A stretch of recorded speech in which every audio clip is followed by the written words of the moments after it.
Hi everyone, Dave here. I don't know whether you've seen the video that's gone viral yet of the pregnant lady in Victoria in Australia being arrested by police in her own home simply for posting on Facebook an opinion that was deemed unacceptable. It is one of the most shocking things I've ever seen, and I implore you to watch this. Don't bury your head in the sand.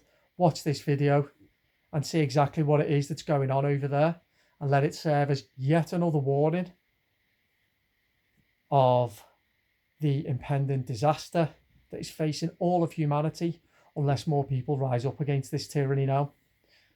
So, like I say, the lady who was pregnant, heavily pregnant, she was on her way to an ultrasound scan when the police came into her house without a warrant, because they're entitled to do so now because of legislation that's being passed by government, entered her house, handcuffed her simply for posting on Facebook and trying to arrange a peaceful demonstration about these immoral and inhumane measures that have been imposed as a result of the coronavirus non-pandemic.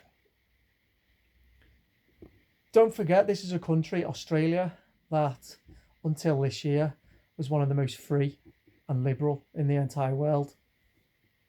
And I still can't process what's going on and how much power the state right across the world has now in pretty much every country. It's particularly bad in the state of Victoria and Melbourne, which is full on totalitarian, authoritarian now, and there is tyranny against the people. Anybody can be visited in their own home by police and arrested merely for expressing an opinion.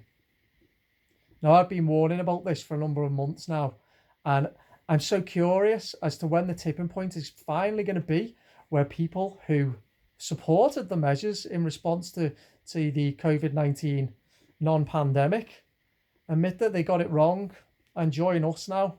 Join me and others like me who are raising awareness about immense state power and tyranny. Because if we don't, then this tyranny is coming for us all.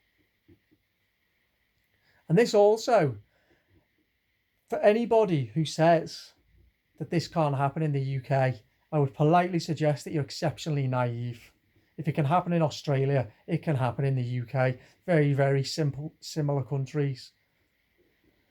What else does this say as well? Well, it says that at times when the state is given unprecedented powers, the authorities, and in particular the police, always, without fail, do the bidding of the government. So anybody who's working for police or for government or for civil service at the moment, it's time to get ready to make a big decision. Because if any of you guys are asked to enforce immoral policies or arrest people merely for the crime of speaking their mind, then it's time to say no. And anybody who says they've got to do it because they've got a family to feed, they've got a mortgage to pay, it's their job, they're just doing as they were told, it's their role. Not good enough.